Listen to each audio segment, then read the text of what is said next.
오늘 용어 해설은 없는 것은 그 감정평가로는 오늘 들어가지 않으니까 없는 겁니다. 감정평가로는 이제 다음 주에 할 겁니다. 다음 주에도 조금 늦게까지 해야 될 겁니다. 감정평가가 워낙 분량이 많아서요. 이번 순환은 앞쪽에 약간 시간을 더 많이 썼습니다.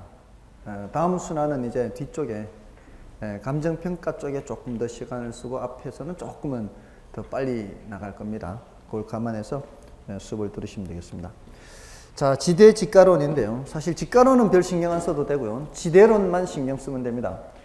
우리 시험에서 직가론 간혹 언급이 됐는데 그거는 간혹 언급이 되는 정도고요. 지대론에 초점을 맞추면 됩니다.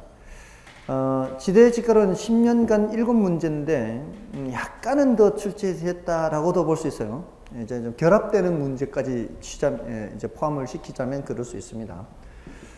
일단 지대 하면은 이제 뜻이 뭔가요? 지대가 토지 사용 대가, 토지 임대료를 그냥 줄여서 지대 이렇게 하면 돼요.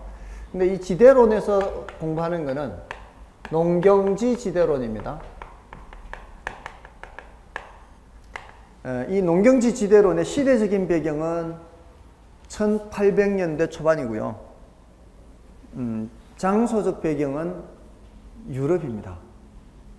이 지대 이론은 1800년대 유럽 얘기를 하는 거예요. 유럽. 근데 지금에도 어느 정도 그럴듯하다라고 이제 인정할 수 있는 그런 내용들이 있기 때문에 공부를 하는 겁니다. 일단 여기서 말하는 이 지대로는 세 가지가 중요하다고 말씀을 드렸어요. 아까 차액지대라는 거 있죠. 그 다음에 위치지대라는 거 있고요. 그 다음에 절대지대 요 세 가지가 있습니다. 어떤 공부를 하든지 가장 핵심되는 내용을 알아야 돼요. 가장 키포인트. 각 이론별로 사람들이 갖고 있는 그 뭐랄까요? 하나의 실마리라고 할까요? 사람들이 결정적으로 이렇게 생각하게 된 이유. 그 한 단어. 그게 핵심어죠. 핵심어. 키워드. 이 차액지대에서는요. 이 농경지 지대론이잖아요. 어떤 땅은 지대가 많고 어떤 땅은 지대가 작잖아요. 그 많고 작은 그 차이가 비옥도 때문이라고 봤어요. 그럴듯하죠? 비옥도가 높은 땅이 있고 비옥도가 낮은 땅이 있지 않습니까? 여기는 지금 다들 고향이 도해진가요? 고향이? 서울이에요? 서울인가요? 다 시골 사람 없어요, 여기는? 시댁은 시골이고요. 혹시 고향이 서울이십니까? 시골이십니까? 그러면은 그 시골에서 한마지기가 몇 평이라고 하나요? 그러니까 사셨던 이 고향은 몇 평인가요? 고향은 몇 평입니까? 150평이에요?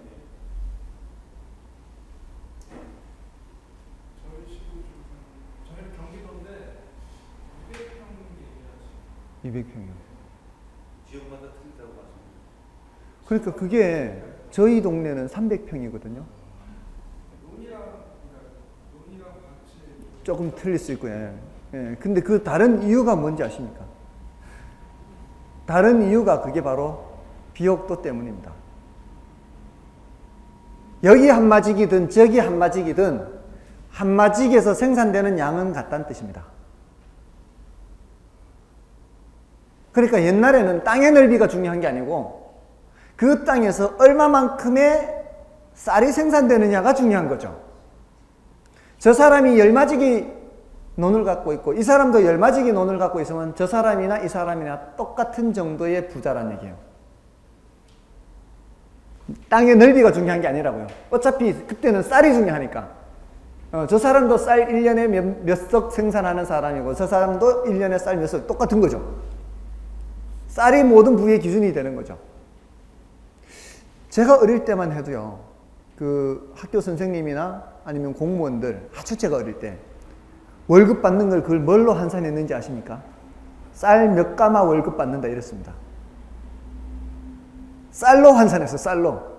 그때는 부의 기준이 그쪽으로 다 되는 거죠. 비옥도가 다르기 때문에 어디는 150평이 한마직인데 어디는 200평이 한마직이라는 거죠. 그러니까 굉장히 고향은 아주 풍요로운 동네인 거죠. 아주 비옥한 동네입니다. 그죠? 혹시 평야지대 아닙니까? 무슨 평야라고 하는 동네? 근데도 그렇습니까? 거기가 그렇게 비옥한 땅이 있습니까? 거기도 논밭은 있긴 있죠. 논밭은 있긴 있는데, 하기야 뭐 지역에 따라 다르긴 한데, 저희 동네는 그런 데가 없습니다. 아주 척박한 동네에서 자랐습니다. 하여간, 이 동네마다 다른 것은 바로 비옥도 때문입니다. 비옥도 차이. 이 사람은 지대의 차이를 무엇의 차이로 본 거예요? 비옥도 차이라는 겁니다. 비옥도 차이가 곧 뭐가 된다는 거예요? 지대 차이가 되는 거예요. 그럴듯하지 않나요? 근데 이 사람은 위치에 따라 지대가 달라진다고 했어요. 위치에 따라 지대가 달라진다고 했습니다. 이 사람은 어떤 주장을 했는가 하면은 이렇게 동심원을 그려요. 원의 중심이 같습니다. 여기가 도시예요, 도시. 여기가 도시고요. 그 주변에 농사 짓는 곳이에요, 여기가. 농사를 짓는 것은 이쪽으로 수송을 해가요. 이 사람 모두 6개를 그렸어요, 사실은. 우린 거기까지 알 필요는 없는데, 이 거리가 멀어지면 멀어질수록 수송비가 점점 어떻게 됩니까? 수송비가 늘어나겠죠. 자, 이 사람이 동심원을 그린 거는 사방팔방 교통 조건이 똑같다는 뜻이에요. 그리고 산도 없고 강도 없습니다. 그런 가정을 한 거예요. 비옥도도 같습니다. 오로지 차이 나는 건 뭐예요? 도시로부터 거리입니다, 거리.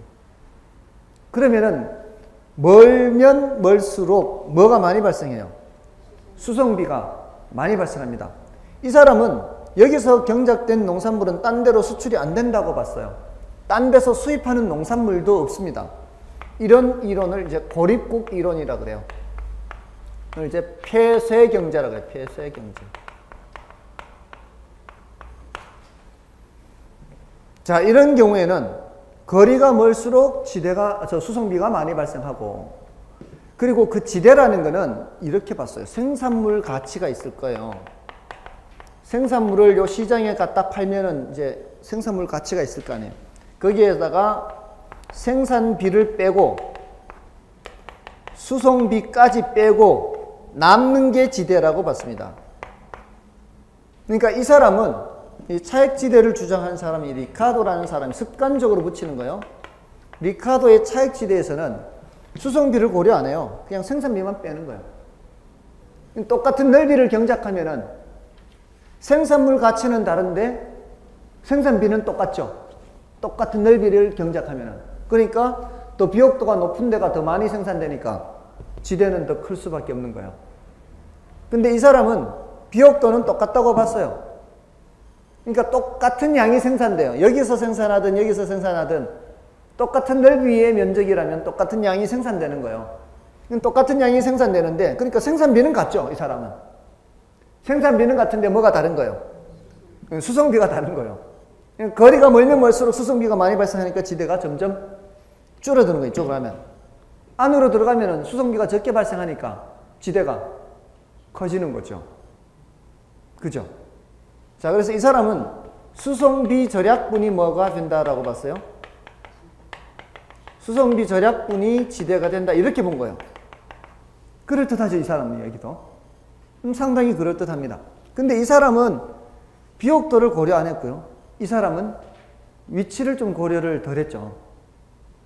이 사람도 위치는 말하기는 해요. 이 사람도 위치를 전혀 모르는 건 아니죠. 사람인데. 위치를 보기는 했지만 위치를 별로 강조를 안 한 사람이고, 이 사람은 아예 비옥도는 똑같다고 한 사람이에요.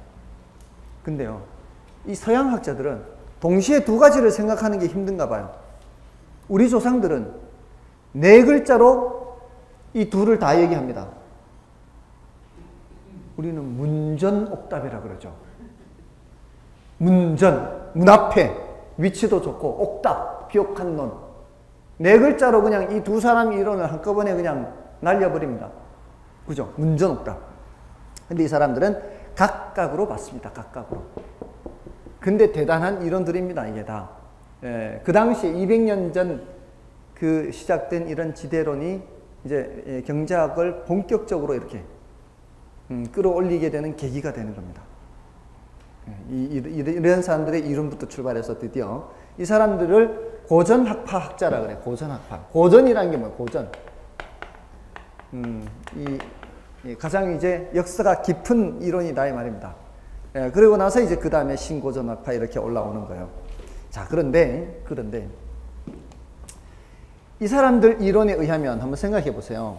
비옥도가 이제 제일 높은 땅, 그 다음에는 그 제 비옥도 높은 땅을 경작하다 보면은 더 이상 이제 이 비옥한 땅을 농사 짓는다는 얘기는 거기서 한 사람 짓고 두 사람 짓고 사람이 노동력을 투입하면은 생산량이 늘어나겠지만 어느 정도까지는 늘어나겠지만 노동을 계속 투입한다고 해서 같은 넓이의 땅에 생산물이 계속 늘어나진 않죠. 그걸 뭐라고 하는가 하면 수학 체감의 법칙이라 그래요. 사람이 한 사람, 두 사람, 세 사람 어느 정도까지는 이 넓이, 어느 정도의 넓이에 더 농사 지으면은 생산량이 늘어나겠지만 그 다음부터는 더 이상 생산량이 늘어나진 않아요. 그 다음에는 어떤 땅을 농사 지을 수밖에 없어요. 그거보다는 비옥도가 낮은 땅을 농사 지을 수밖에 없어요. 계속 사람을 투입시킬 수 없기 때문에. 그러니까 그보다 비옥도가 낮은 땅 이제 농사 짓잖아요. 그것도 이제 한두 사람 지을 때는 어느 정도까지는 괜찮다가 또 사람이 많이 투입되면은 그것도 더 이상 더 생산량이 늘어나지 않겠죠. 그러다 보면 또 어떻게 그거보다 또 비옥도가 낮은 땅을 농사 지어야 되겠죠. 순차적으로 제일 비옥도가 높은 땅 먼저 농사 짓고 그 다음 땅 하다 보면은 나중에 땅에서는 생산물이라는 게 생산비 빼고 더 이상 남지 않는 그런 척박한 땅이 드디어 등장하겠죠. 생산량이 얼마 안 되니까 그때는 생산비 빼고 더 이상 남지 않아요. 그 사람은 리카도라는 사람은 수송비를 고려 안 하니까 그런 땅이 있을 거 아니에요. 그런 땅을 리카도라는 사람은 최열등지 또는 한계지라 그랬어요. 최열등지 한계지. 이제 제일 이제 척박한 땅이 된 거죠, 이제. 그죠? 자, 그러면은 이 사람 입장에서는 거리가 멀면 멀수록 이제 수송비가 많이 발생하겠죠. 그러면은 아주 먼 곳에는 이 수송비가 많이 발생하니까 더 이상 지대가 발생하지 않는 그런 땅이 있겠죠. 이제 이 사람들 이론은 자연스럽게 뭐가 되는가 하면은 지대가 0인 땅이 있어요, 없어요? 이 사람들 이론은 지대가 0인 땅이 있죠. 그런 땅을 최열등지 또는 한계지라고 한단 말이에요. 최열등지, 한계지. 최열등지 또는 한계지에서는 지대가 뭐가 되는 거예요? 이런 땅은 지대가 0이 된다 이 말이에요. 됐어요? 자, 근데 마르크스라는 사람이 여기 티넨이라는 사람이 위치 지대를 주장했고요. 티넨. 마르크스라는 사람이 이 사람은 마르크스라는 사람이 지대가 0인 땅을 찾아다녀 봤어요. 여기 지대 있어요, 없어요? 지대 있대요. 여기 지대 있어요, 없어요? 지대 있대요. 농사 짓는 땅마다 다 찾아봤는데 이상하게 지대가 0인 땅이 없는 거예요. 굉장히 척박한 땅인 것 같은데도 지대가 있더라는 거죠. 자, 그게 왜 그런지 살펴봤더니만 예컨대 이렇습니다. 자, 여기 생산비 있죠, 생산비. 자, 생산물 가치가 이제 생산물이 모두 10마리예요. 생산물이 10마리면 이제 10마리를 시장에 갖다 팔아서 그 생산비 충당하고 수송비를 충당해야 되는데 생산비 충당할 양은 8마리고요. 수송비에 충당할 양은 2마리예요. 예를 들어서. 그러면은 지대가 뭐가 돼요? 0이 돼야 되잖아요. 0이 돼야 정상이잖아. 저기 위치지대, 티넨이나 이런 얘기대로 하자면 수송비가 없으면 이제 수송비 빼지 말고 이것만 생각하면 되고. 자, 근데 이런 땅에도 뭐가 있더라고요? 이런 땅에도 지대가 있더라고요. 어떻게 지대가 있을 수 있냐? 이렇게 지대가 있을 수 있다는 거예요. 이 생산비 8마리는 종잣값도 있고요. 비료값도 있고요. 등등등 있고요. 이 농민이 1년간 먹고 살 식량도 있는 식량도. 소나 말도 먹이고 일해야 될 거 아니에요. 일시켜야 될 거 아니에요. 사람도 1년간 먹어야 될 거 아니에요. 예? 자, 근데 요 중에 2마를 지대로 가져가는 거 있어. 2마를. 요 중에 2마를 지대로 가져가는 요 중에. 지대가 없어야 되는데도 불구하고 요 중에 2마를 지대로 가져가면 어떻게 해요? 이 사람한테는 몇 말 남아요? 6말 남죠. 그 6말 중에 종잣값, 비료값, 농기구값하고 남는 거 식량해야 되는데 결국 어디서 빠지는 거예요? 식량에서 2말 빠지는 거예요. 자, 그러니까 봄이 되면 어떻게 돼요? 봄이 되면 식량이 이제 부족하죠. 봄이 되면 부족하니까 초근 목피하는 사람들이 나타난다는 겁니다. 풀뿌리 캐먹고 나무 껍질 벗겨 먹고요. 맞나요? 풀뿌리 캐먹고 나무 껍질 벗겨 먹을 정도라면은 그 전 가을에 이런 지대를 가져가면 되는 거였어요? 안 되는 거였어요? 안 되는 거였죠. 양식은 주고 남겨가야지. 그게 생산비인데. 그렇지 않나요? 근데 그런 게 있다는 거는 현실은 아니라는 거죠. 현실은 지대가 영인 땅이 없더라는 거죠.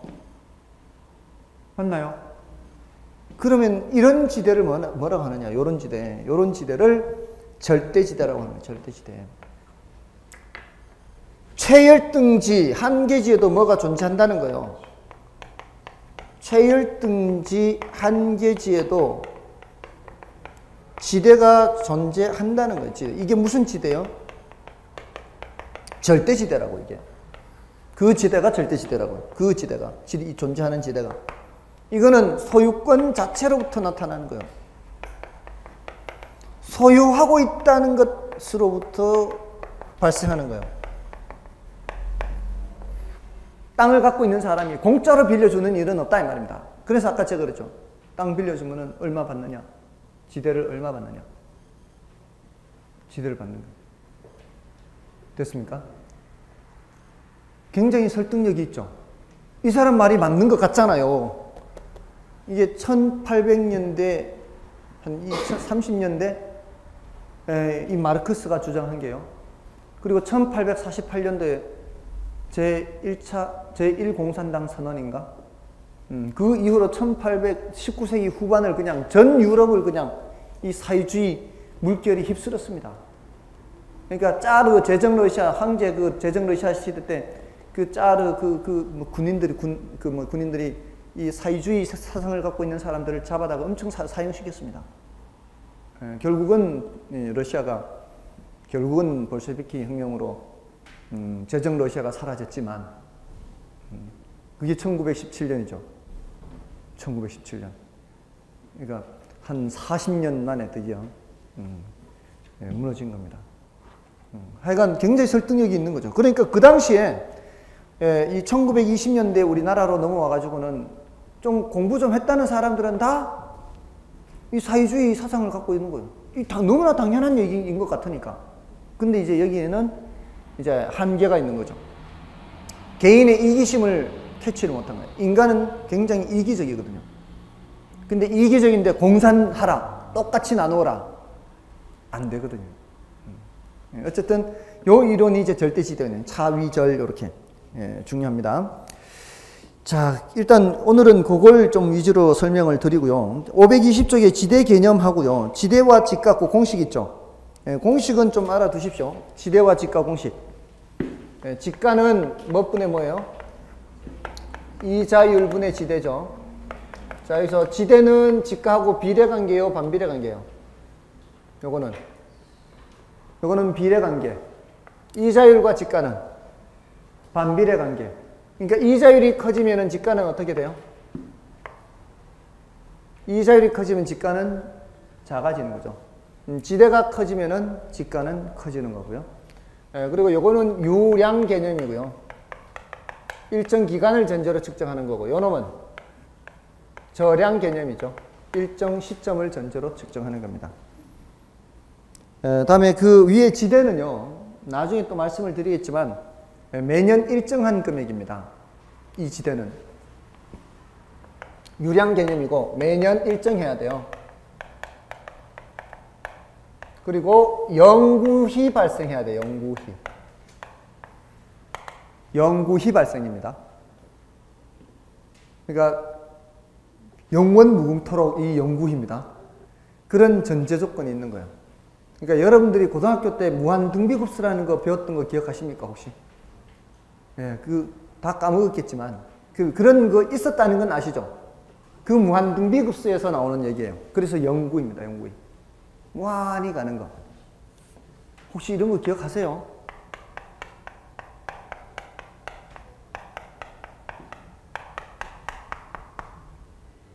이거 점점점 이게 무한등비급수 이게 하신 것 같죠 옛날에 다 더하면 몇일까 이거? 예? 왜 1이 될까요? 네.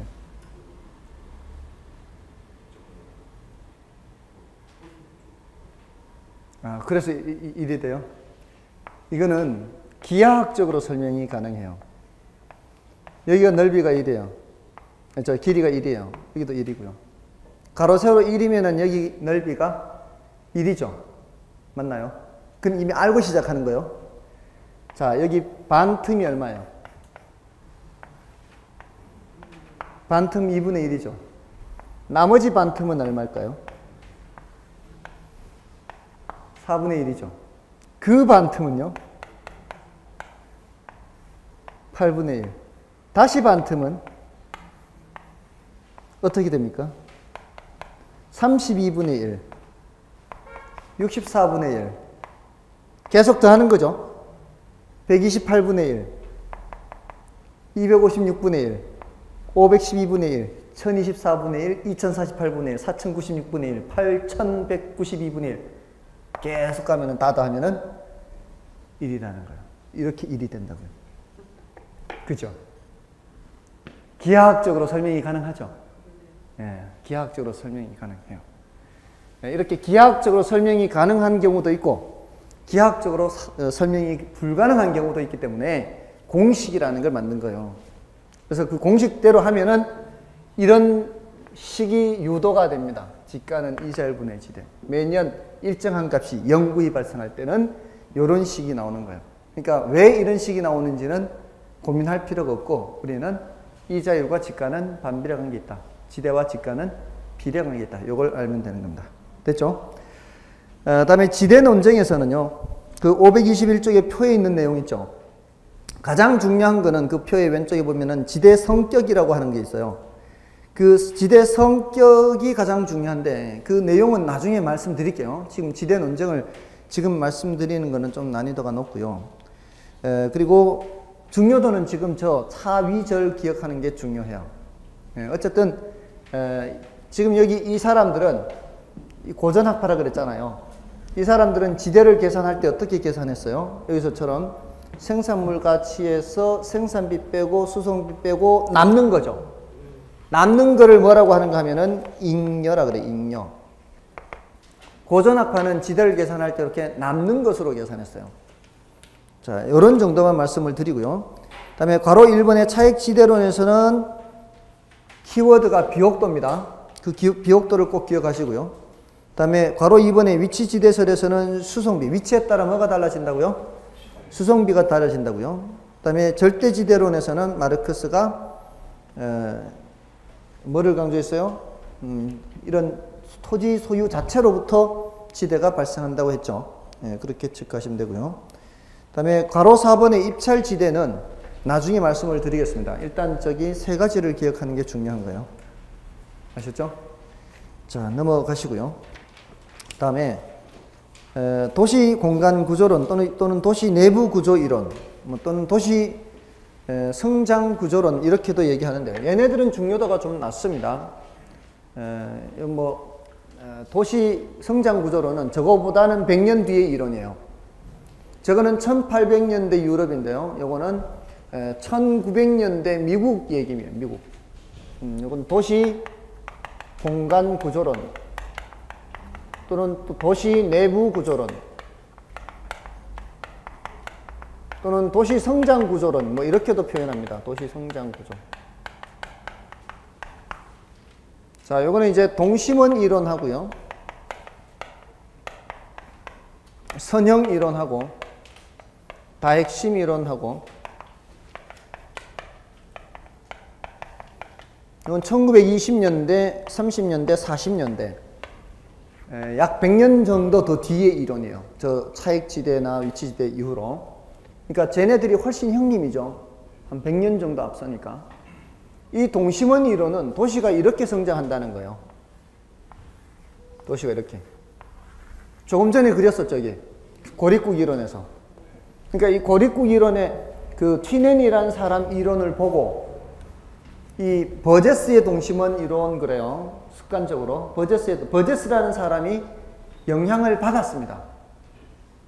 조금 전에 그릴 때는 도시가 있고 주변은 농사 짓는 곳이었죠. 여기가 도시고 농사 짓는 곳이었는데 여기에서는 도시가 이렇게 성장한다는 거예요. 제일 안쪽이 이제 중심 업무지구예요. 중심 업무지구에서 여기는 이제 금융기관, 경찰서, 학교, 각종 관공서 이런 기능들이 다 여기 있는 거예요. 그리고 초창기에는 이 주변이 뭐였어요? 주택가였어요. 주택가. 근데 도시가 성장하면서 어떻게? 그게 밀려나는 거죠. 더 밀려나면서 이쪽에 뭐 상가 같은 것도 침입을 하는 거죠. 이제 점점 확장이 되니까. 그러면서 여기가 주거 기능이 어때요? 별로 안 좋아지겠죠. 이렇게 뭐 다른 기능들이 침입을 하면서. 그러니까 여기는 다른 모습으로 변해가는 천이지구 또는 전이지구 이런 모습을 보이는 거예요. 여기는. 그러면서 주거 환경은 별로 안 좋고요.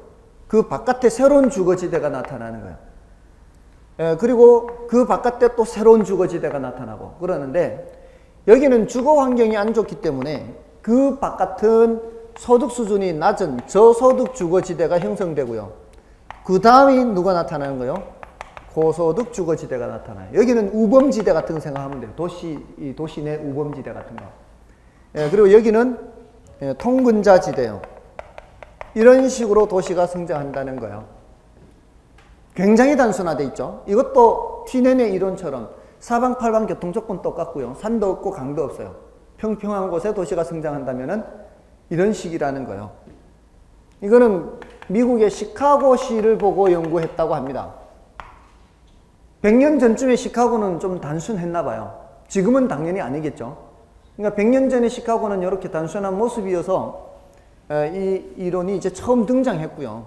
근데 아무리 단순화시켰다 해도 너무 단순화됐잖아요. 어떻게 도시가 사방팔방 동심원처럼 이렇게 커가겠습니까? 어떤 도시라는 것은 이게 고립국이 아닌 이상 다른 도시로 연결되는 뭐가 있어요? 다른 도시로 연결 교통망이 있을 거 아니에요. 보통 여러분들 그 도시가 있으면 교통망이 있는 쪽으로 더 이렇게 성장하지 않습니까? 이렇게 더 성장하는 경향이 있어요. 이 교통망이 있는 쪽으로. 그러면은 이게 원이 변형돼서 이런 부채꼴 모양으로 성장할 가능성이 있다는 거예요. 그게 바로 선형 이론이에요. 선자가 부채선자입니다. 선풍기 할 때 그 선자가 부채선자예요. 부채꼴 모양. 이게 선형 이론입니다. 그래서 이 이론은 교통망을 강조한 이론이거든요. 교통망을 강조해서 이쪽 주변으로 뭔가 형성되는 거예요. 이 뭐 공업지대가 있든 아니면 주거지대가 있든 이런 이 교통축을 중심으로 해서 뭔가가 형성되고, 그리고 소득 수준에 따라서 소득 수준이 높은 사람은 좀 주거 환경도 좋고 도심으로의 접근성도 좋고 이런 외곽의 자리를 잡고요. 소득 수준이 낮은 사람은 주거 환경이 별로 안 좋고 이런데 좀 거리가 떨어져서 서로 자리를 잡는다는 거예요. 그 이제 자세한 내용은 이제 나중에 말씀을 드리고요.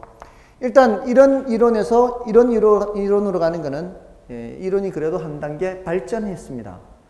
근데 이 두 이론은 공통점이 뭔가 하면은 핵이 한 개밖에 없죠. 도시가 어떻게 핵이 한 개밖에 없겠습니까? 성장하다 보면은 여러 개의 핵을 가질 수가 있겠죠. 요거는 1940년대에 등장한 이론이에요. 그러니까 현대 도시를 설명하기에는 얘네들은 적당하지 않습니다.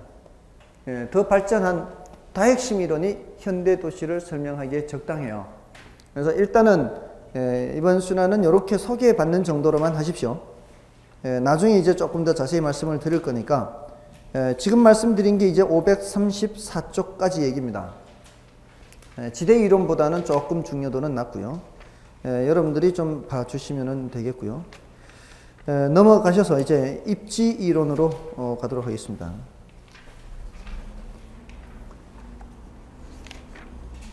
자, 입지 이론에서는 입지 이론 가기 전에 문제를 좀 볼까요?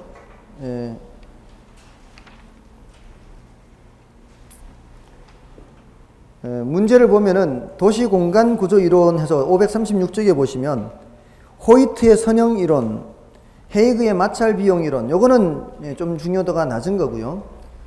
다음에 버제스의 동심원 이론, 해리스 울먼의 다핵심 이론, 그 다음에 537쪽에 2번의 동심원 이론, 그 다음에 그 3번의 호이트의 선형 이론이고요. 지금 나오는 내용들이 대부분 어디에 대한 거예요? 지금 538쪽에 넘어가서도요. 동심원, 선형, 다핵심. 5번에서도 동심원, 선형, 동심원, 다핵심, 동심원. 어떻습니까? 동선다에서 나오고 있죠? 그죠? 여기에 대해서 집중적으로 나오고 있습니다. 이렇게 준비를 하시는 얘기고요. 자, 이제 539조 입지로 넘어가겠습니다. 입지 선정이 좀 분량이 많습니다, 이게. 이게 중요도도 가장 높고요. 그 문제가 2문제, 많이 나올 때는 3문제도 나오고요.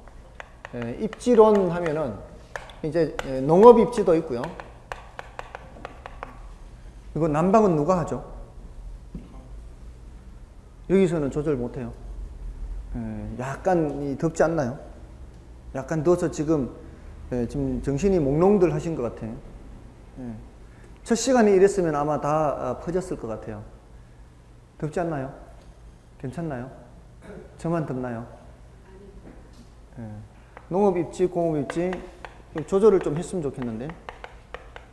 상업 입지. 자, 이렇게 3가지 이론이 있습니다.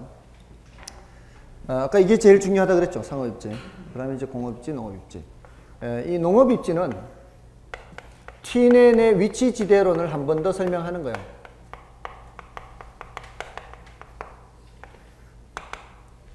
튀넨의 위치 지대는 아까 뭐를 강조한 이론이었죠?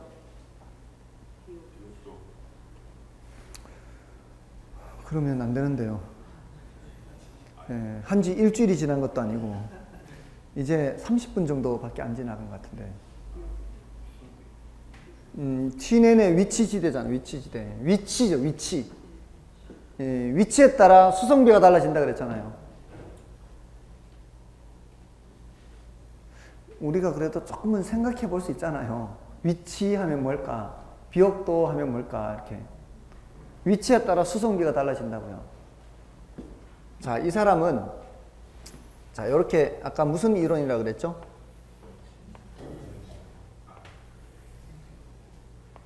동심원은 이제 도시성장 구조론이고,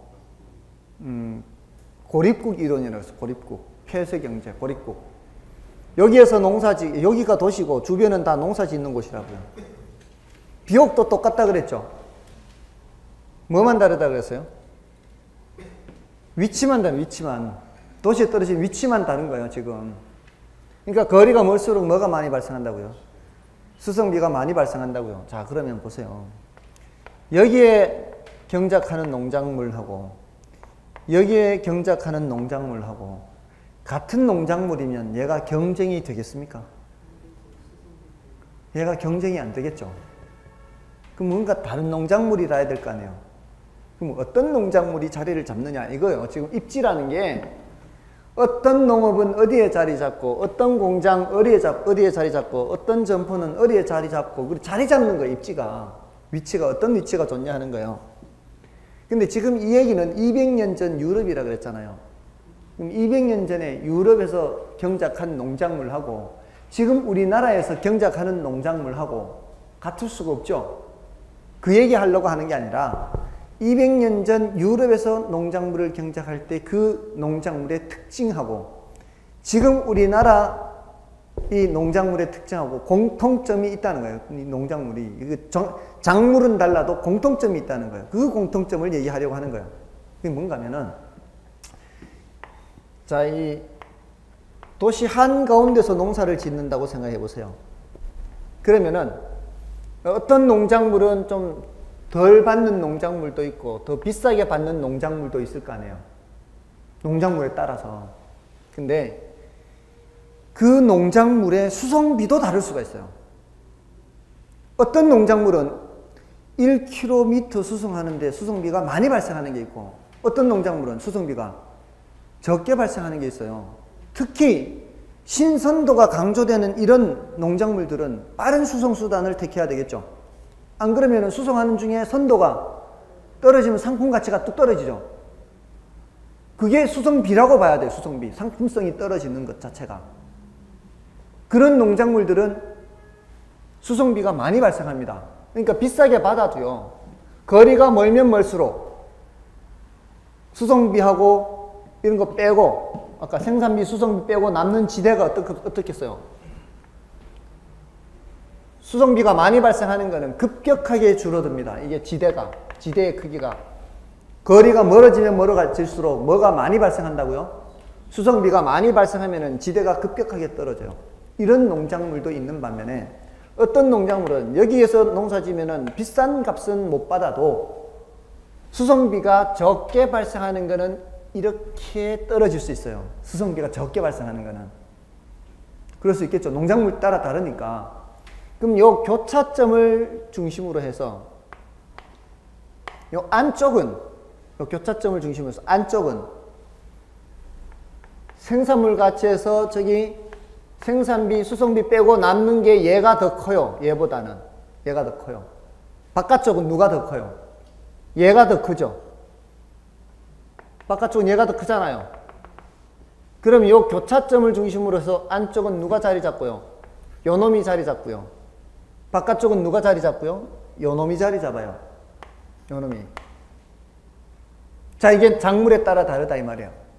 근데 200년 전 유럽이나 지금 우리나라나 어떤 공통점이 있는가 하면은, 도시 근처에서는, 지금 우리나라 이 도시 근처 보세요. 뭐가 많습니까? 비닐하우스 많죠. 비닐하우스는 자본이 많이 투입돼야 돼요. 그리고 겨울에 보일러까지 떼죠.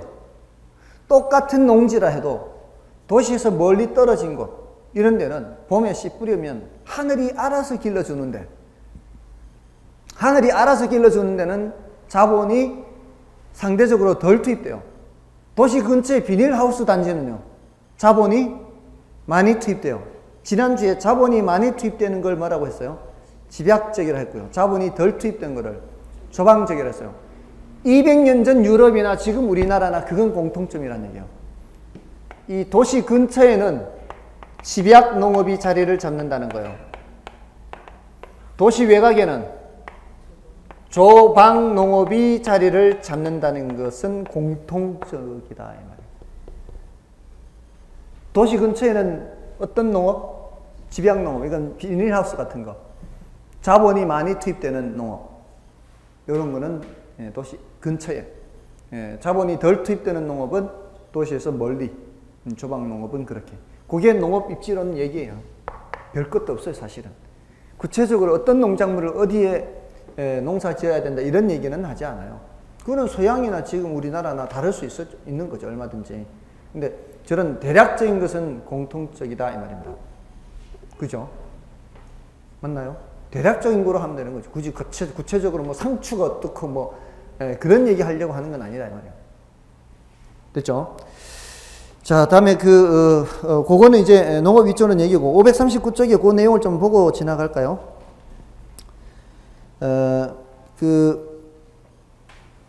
입지 선정의 개념에서 입지와 입지 선정 있죠.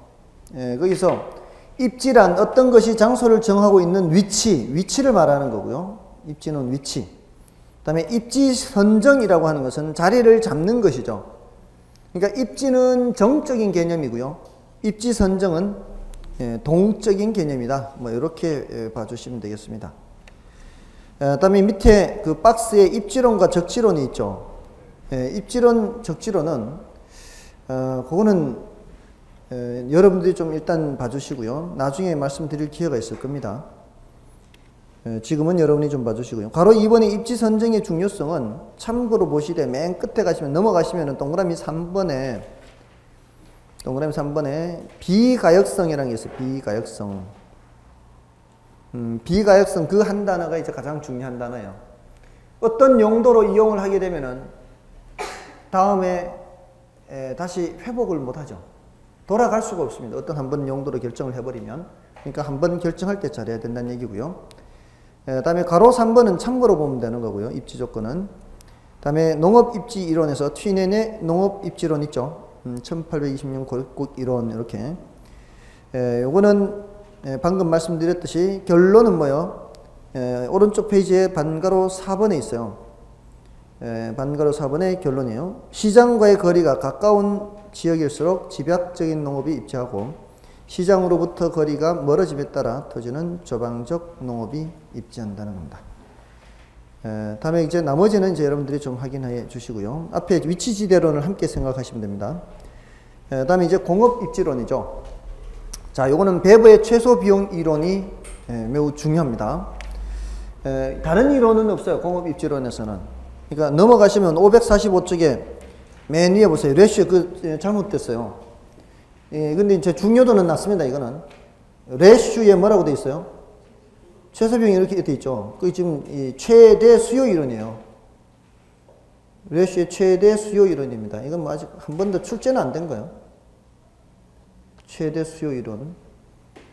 한 번도 출제는 안 돼서 공업입지론에서만 나왔습니다. 지금까지는.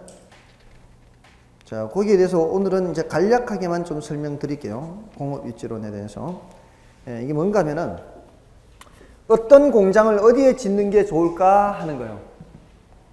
조금 전에는 이제 농업입지론이었잖아요. 근데 이제 어떤 공장은 어디에 자리 잡는 게 좋냐. 여기 이제 공업입지론이고요.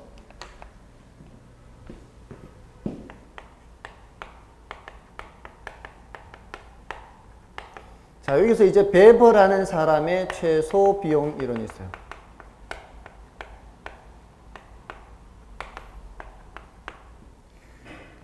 자, 여러분들이 공장을 지어서 사업을 한다면 가능한 한 비용은 줄여야 되고요. 가능한 한 판매는 늘려야 되겠죠. 그런데 이 사람은 뭐를 똑같다라고 가정을 하고 있는가 하면은 어디에 공장을 짓든 판매는 똑같다고 본 거예요. 판매가. 자, 예를 들어서 어떤 기업이 수출 기업이 있어요. 내수는 없어요. 내수는 하나도 없어요. 오로지 수출만으로 먹고 사는 기업이 있어요. 이 기업이 내륙에 있든 바닷가에 있든 판매는 어떻겠습니까? 판매는 똑같겠죠. 별 차이 없겠죠. 수출 기업이니까. 그런 경우에 뭐는 차이가 있을 수 있어요? 비용, 수송비. 수송비는 차이가 있을 수 있겠죠. 내륙에 있는 거하고 바닷가에 있는 거하고. 아시겠어요?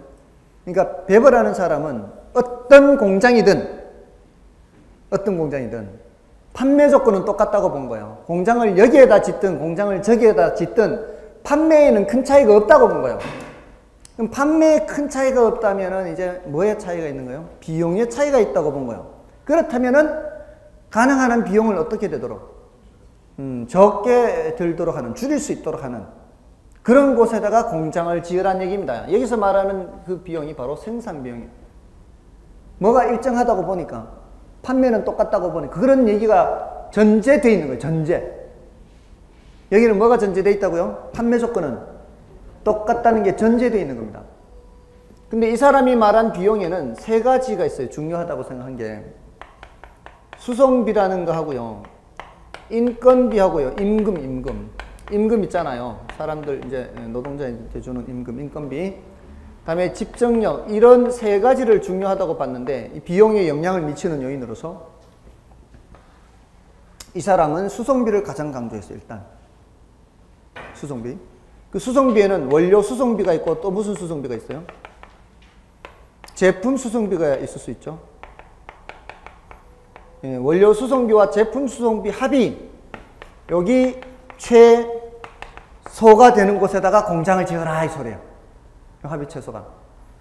근데 이제 어떤 공업이냐에 따라서 이게 많이 발생할 수도 있고요. 이게 많이 발생할 수 있어요.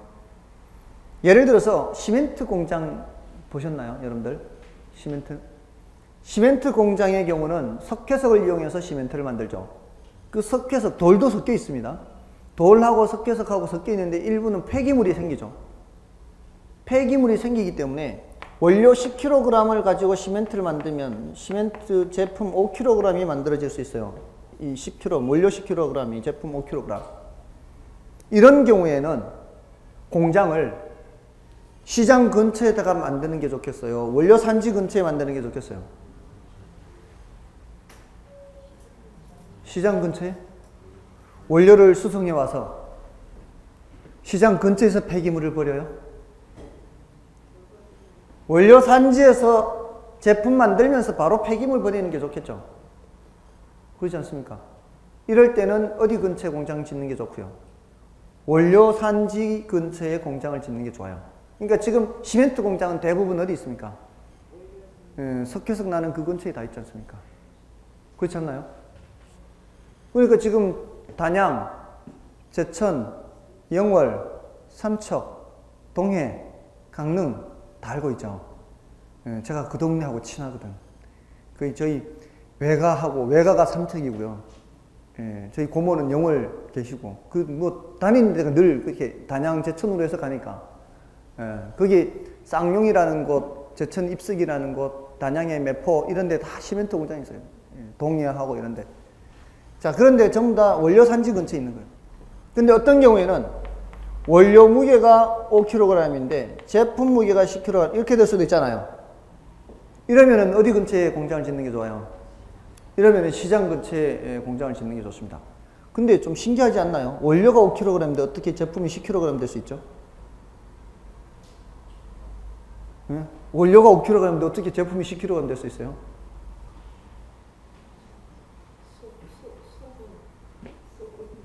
자, 여기서 말하는 이 원료는 편제 원료를 말해요. 편제 원료.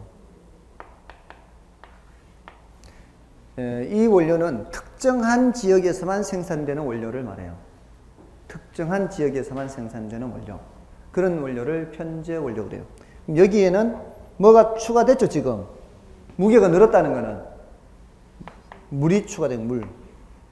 대표적인 게 물이야. 이런 거는 보편 원료예요. 요거는 수송하는 원료일까요? 수송하지 않는 원료일까요? 요거는 수송하지 않는 원료예요. 요거는 제품이 됐을 때 수송하는 거지 원료 상태에서는 어떤 지역이시든지 그냥 지하수 그냥 끌어올리면 되는 거예요. 수송하는 원료는 어떤 원료예요? 편제 원료입니다. 편제 원료는 수송하는 원료고 보편 원료, 어디든지 널려있는 원료는 수송하는 게 아니에요. 그러니까 얘는 제품으로 만들어서 수송한단 말이에요. 그러니까 이런 거를 많이 사용하는 그런 공업의 경우에는 시장에서 먼 곳에서 만들면 안 되겠죠. 가까이서 만들, 가까이서. 그러니까 지금 막걸리 공장 다 어디 있어요? 서울에 있죠, 서울에 막걸리 공장. 장수 막걸리 공장 다 어디 있습니까? 서울에 있잖아. 서울도 워낙 넓으니까 어떻게 해요?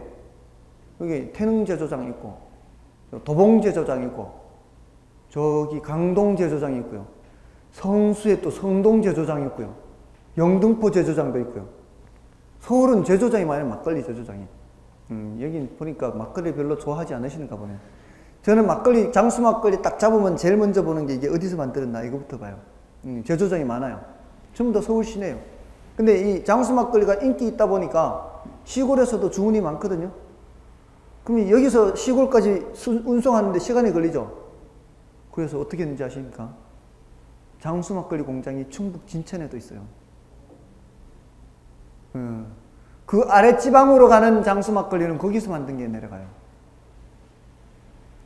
제가 버릇처럼 보니까 아는 거예요. 처갓집이 전라도 익산이에요. 근데 거기 가서 장수 막걸리가 있길래 반가워서 탁 잡았죠, 바로. 봤더니만 진천 이렇게 돼 있어요. 진천, 충북 진천. 그 아랫지방으로 오는 건 충북 진천에서 하는 거예요. 그러니까 수송비를 절감하기 위해서는 그쪽 아랫지방으로 가는 건 그렇게 하는 거죠. 됐나요? 그래서 지금 이 위에 같은 경우에는 원료 지향 입지라 그래요. 이 밑에 같은 경우에는 시장 지향 입지 이렇게 얘기해요. 여기가 10kg, 여기가 10kg 같으면 어떻게 하고요? 10kg, 10kg 같으면 똑같잖아요. 무게 같으면 어디든 관계없죠. 예, 그러면은 입지 자유형 이렇게. 자, 요거를 이제 나중에 가면은 원료 지수라는 용어를 가지고 설명을 할 거예요. 원료 지수라는 용어는 원료 무게를 나타내는 지표예요. 이게 1보다 크다는 거는 원료 무게가 많이 나간다는 얘기겠죠? 이럴 때는 원료 지향 입지고요. 이 원료 지수가 1보다 작으면 시장 지향 입지겠죠? 이 값이 1이면 똑같다는 얘기죠. 그러면은 입지 자유형 이렇게 되는 거예요. 나중에 이제 원료 지수라는 거 가지고 해요. 이런 용어를 볼 때는 아, 이거는 원료의 중량과 관련되는 그런 지표겠구나. 이 숫자가 크다는 원료 중량이 많이 나가겠구나. 이렇게 하면 되는 거예요. 자, 근데 요거는 전부 다 수성비 관점에서 얘기한 거예요. 근데 어떤 위치가 있는데 요게 이제 최소 수성비 지점이에요. 요 지점에서 벗어나면은 요 지점은 수성비가 어떻게 해요? 더 늘어나겠죠. 여기가 최소 수성비 지점인데 요 지점을 벗어나면 수성비가 늘어난다는 얘기예요. 수성비는 늘어나는데 인건비를 많이 줄일 수 있다면 이쪽으로 옮기는 것도 괜찮을 수 있죠. 예, 그럴 때는 노동지향 입지라 그래요. 노동지향 입지. 요거는 이제 섬유산업이나 신발산업 같은 거예요. 우리나라 옛날에 대구, 부산 있죠. 대구, 부산에서는 저임금 노동력을 많이 필요로 해요. 이런 것들은. 저임금 노동력을 많이 필요하기 때문에 옛날에 대구, 부산에 많았어요. 이게 사람들이 많이 몰리는 곳이니까 6.25 이후에 그쪽 대구 경북으로 이렇게 공산화되면서 대구 경북으로 썩 몰렸잖아요. 이렇게 저기 부산 쪽으로. 그랬다 다시 회복하는 거 아니에요. 그러니까 사람들이 그리 피난 많이 갔고 그 이후에 박정희 정권 이후 이 대구 경북을 많이 발전시키면서 그쪽으로 사람들이 많이 갔단 말이에요. 공장 때문에. 그러니까 그쪽으로 이런 공장이 갈 수밖에 없었단 말이에요. 근데 인건비가 올라가니까 어떻게 해요? 우리나라에 있지 못하고 중국으로 갔다가 중국도 안 되니까 이제 동남아로 간 거 아니에요. 그런 게 노동지향 입지고 요거는 그런 측면이고요. 요런 측면, 요런 측면. 그 다음에 집적력. 요거는 집적지향 입지라 그래요.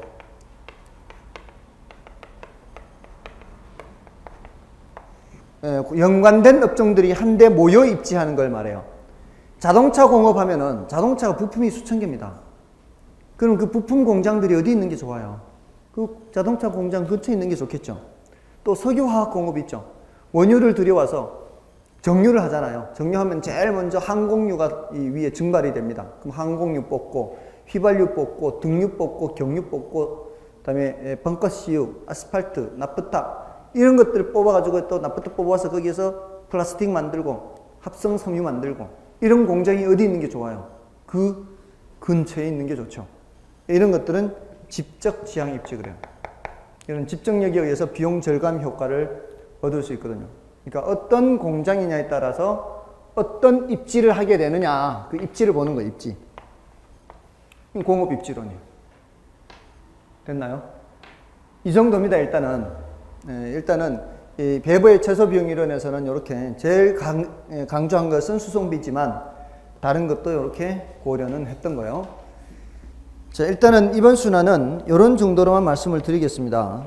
그래서 지금 541쪽과 542, 543쪽 이렇게 걸치면서 좀 몇 개를 설명드린 거예요. 됐나요? 나머지는 이제 일단은 참고로 여러분이 더 봐주시기 바라고요. 다음에 이제 가장 중요한 상업 입지론이 남아 있습니다. 요거는 좀 쉬고 말씀을 드리겠습니다.